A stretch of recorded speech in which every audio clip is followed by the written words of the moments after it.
Hi, this will be the second part of the Pockets of Light tutorial for the piece by Lubomyr Melnyk. I'm gonna go through what the notes are first, because that's what most people want to know, but there are lots of small details to mention, especially regarding Lubomyr's kind of philosophy of music and how music should be played. Okay, so as I mentioned in the first video, this piece is largely improvised, so follow the basic structure, the basic patterns, but feel free to combine them in any way you wish and add ornaments or, just embellish it, make it your own. There is no one correct way to play the piece. So the piece begins with a simple introduction, just two-note pattern, G and E. You must begin on the G and stress it like this, like rather than. But other than that, you can play it however you like. You can do it really slow, which I like to do, or you can just go straight in.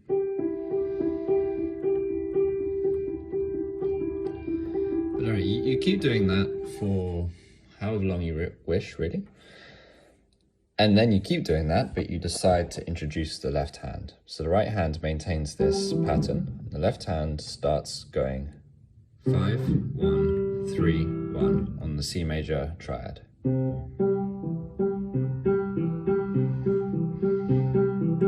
Except you must hold the pedal down almost constantly.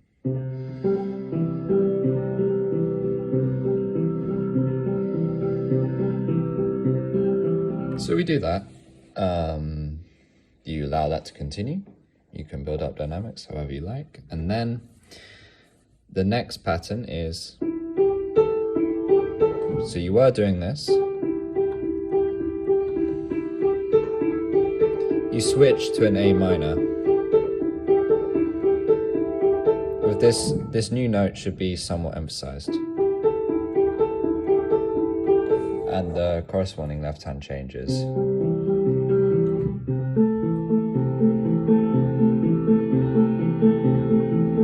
So same 5-3-1, but you just move up to the A. The next pattern after this is EGB on the E minor. And the corresponding left hand change is also very simple.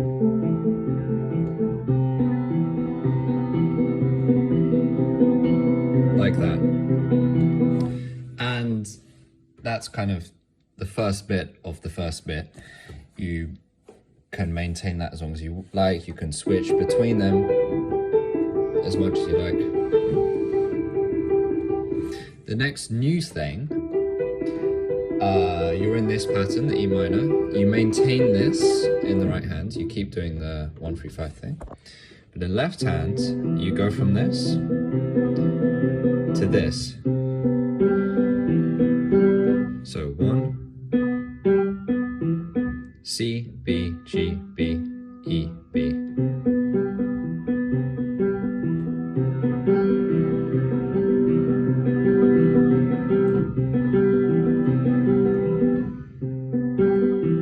Sorry.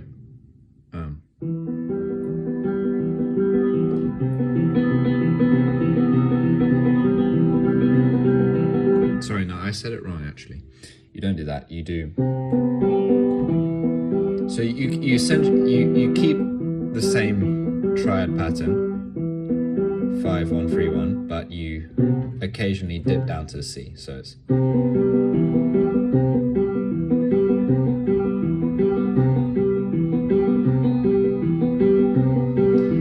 And I apologize for getting the notes wrong, but it's all in my muscle memory. So saying them out loud allows me to make a mistake. Usually my eyes are shut and I just do it without really thinking. But yeah, that's the pattern. So you switch from this to this.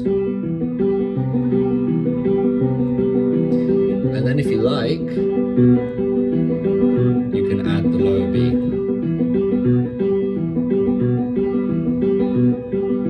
And while your right hand is doing this. And that is essentially the introduction.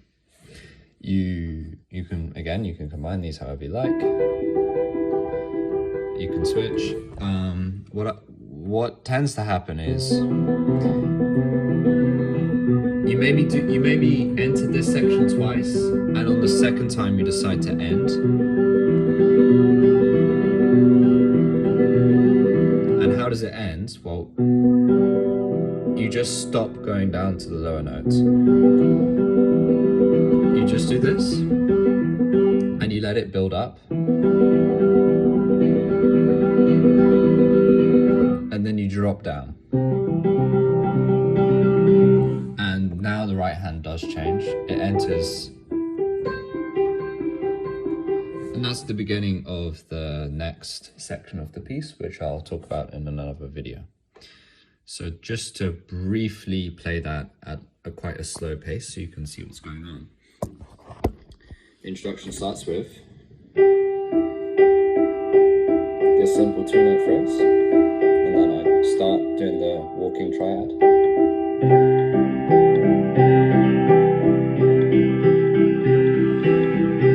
Then I do this for a bit, and I switch to the A minor.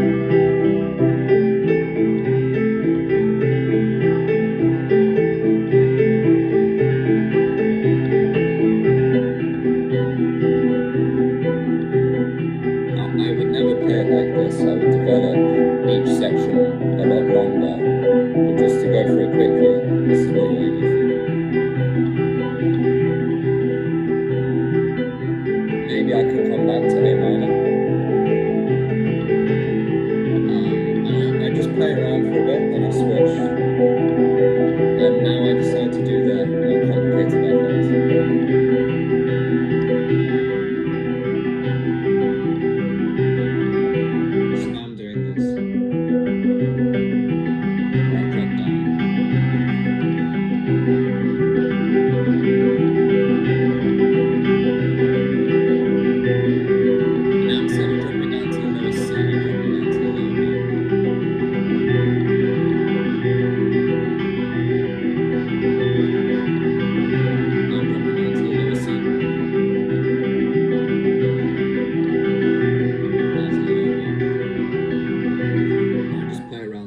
For a bit, and then I eventually decide to stop. Now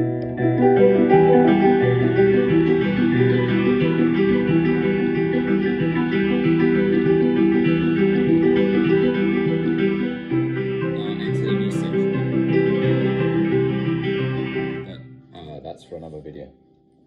Now about performance directions, a couple of things are very important. You must not go too fast. It's very tempting, but you must not force any kind of speed that your hands are not ready for. And this will apply to all the sections of the piece. Hand posture is extremely important. So, on the spiritual side of things, from Lubomyr's philosophy, your knuckles must be above your fingers, your wrist above your knuckles, your elbow and forearm above your wrist, and your shoulders raised but not tense. You must have this kind of shape, so to speak, so that the energy or like the passage or whatever can flow smoothly down into the tips of your fingers. Now, you may not believe in that, but from a practical standpoint, it makes your hands and your wrist and your fingers much more well supported by the rest of the body. If you're sagging like this and you slouch or whatever, which I tend to do, there's great physical obstruction, and you certainly will hurt your hand if you try to play too quickly. If you're like this, your wrist, really the important thing is the wrist. The wrist can support the rest of the hand. Also, when you do this, notice my fingers don't really lift above the keys, at all. They are connected and we press deep.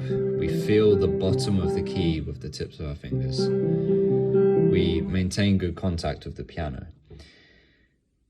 If we don't, and I used to play like this, I'm going to exaggerate it just so it's clear. Like lots of people, especially when they play fast, they have this trouble with these fingers hanging in the air. I mean, I had this trouble for a long time. This really obstructs your playing. This kind of claw shape, there's tension in all the muscles. It obstructs the natural flow. I guess it obstructs your contact with the piano if you want to go for the more spiritual side of things. Like it or not, it will make your playing worse. You might play all the notes perfectly, but it will just make it worse in some very real but indescribable way.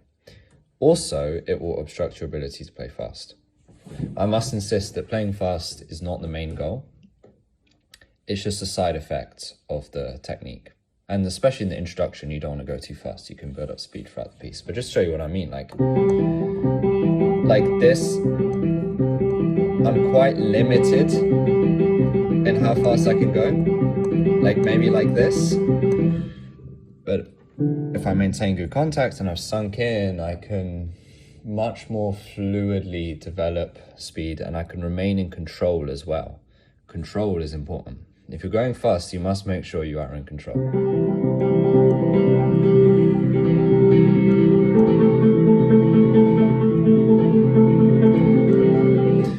That would not be possible with bad hand posture, essentially. That I can only do that like easily.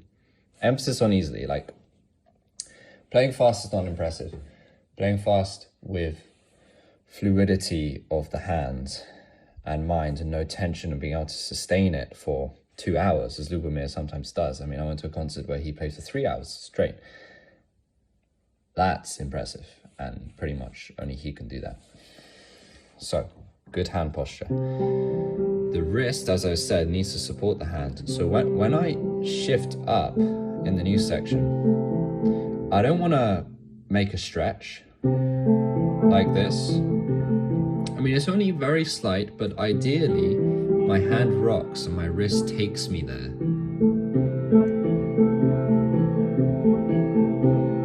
And if you want, you can even bring your thumb back when you swing with the wrist, like this. I mean, it's maybe we shouldn't be too exaggerated with this one, but with this one, this is a more serious stretch, and especially if you have smaller hands than I do. You want to minimize tension. So you want to let your wrist help you. Try to swing the wrist all the way over. It seems weird. I mean, I was never told to do this. I did piano lessons for ages. It seems weird, but it really is important.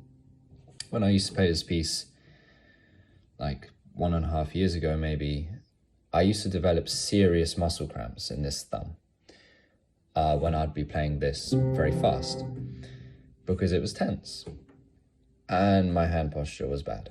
But these days it doesn't happen so often. It still does happen. I'm not perfect. I'm definitely not perfect, but letting your wrist support you is very important. And especially in this thing. So I let my wrist swing me down, and then I let it snap my fingers back up. I don't maintain this wide posture. I mean, I could do this, but massive tension in the hand. You do not want that. You want to kind of let the fingers slide back.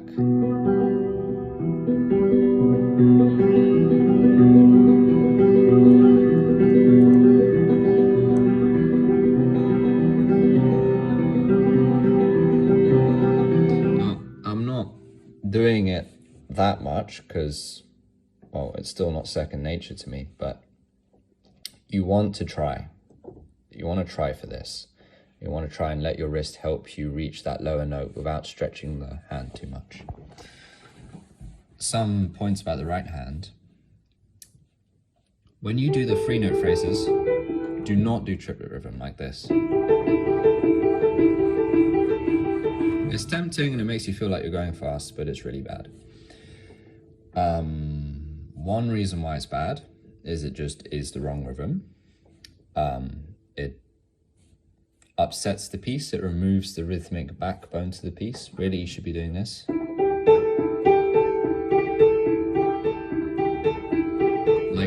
1-2 stress emphasis pattern. You don't need to rigidly adhere to this, but you want to aim for that. It adds structure to the piece, to the musicality, prevents it from just being noise. But also, if you just do this, these guys are lazy. They're not doing anything. The thumb is doing all the work, and I'm just kind of letting these fingers run. They've lost agency. They're not really in control. It might seem like a really minor pedantic point, but your fingers are not in control, then, well, Lubomyr would not be happy, let's say. So this is not the right way to play. Each finger should be able to press with its own strength, and it should be, again, supported by the wrist so that this is easy. Another thing the wrist can do for support is you can raise and you can let it flop. So I'm not hitting my thumb hard, because that would be tension for the thumb. I'm letting the wrist kind of sag it in like that. Lubomyr calls this the mysterious weight. You let your body weight kind of just focus on some of these notes. You can hang like that.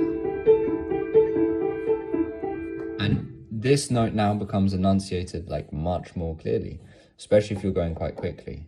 So that's important for musicality, to be able to highlight notes. And it's quite essential for the continuous music style to be able to do this.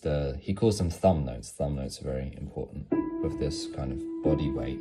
Don't overdo it, but be able to do it when you want to.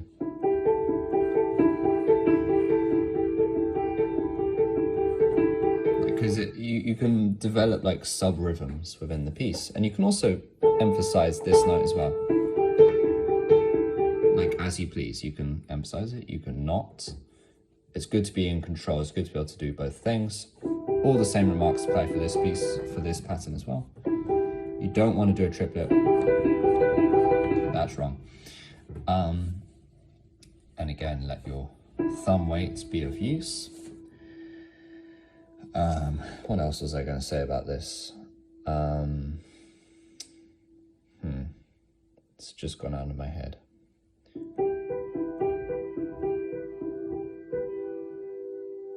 Yes, I remember now. So one of the many, well, the first reason this piece caught my eye all those years ago and kind of inspired me to look up who is Lubomyr. When you're doing these seemingly simple patterns at speed, all sorts of complicated sub-rhythms develop. You can only really hear it if you play with two hands, and I have to use one hand to hold the phone, so I can't really demonstrate, but trust me on this, listen to the original recordings. It's not just this, all sorts of complex, or even just doing this.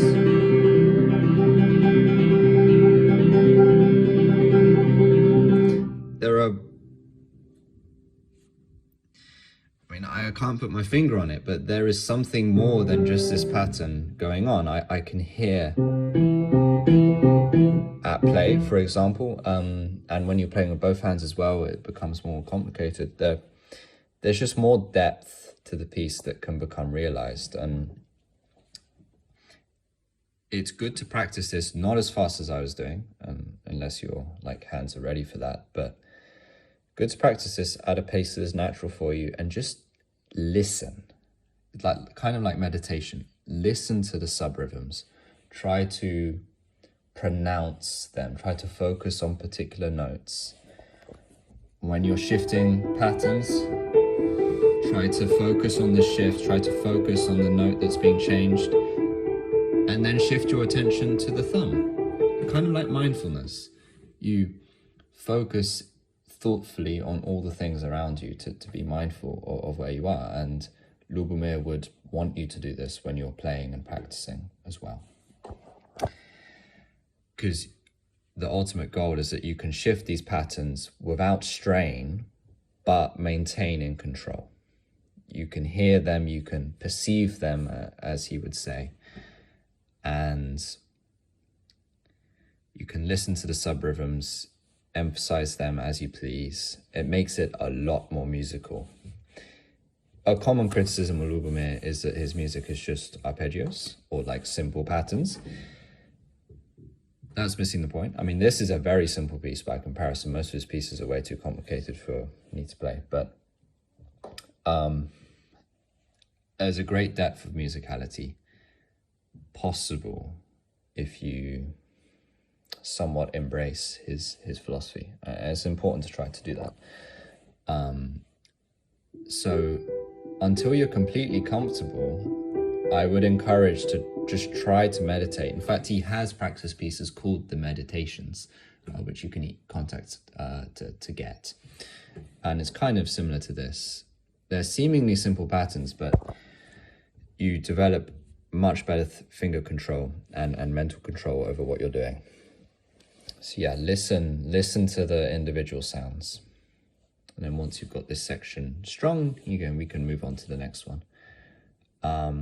As a final remark, make sure your hands are very well in sync. I had this problem when I started. You're doing a 4-note pattern here. You're doing 2 or 3 note patterns here. If you're not careful, these hands will fall out of sync. If they fall out of sync, you've lost control. The musicality will not be ruined. Well, yeah, it will be ruined. The piece is just not working properly. The song is not being sung. So if you're having a problem with that, you should slow down and like really slow down. Try to practice this kind of mindfulness in quotes about the notes and what you're doing.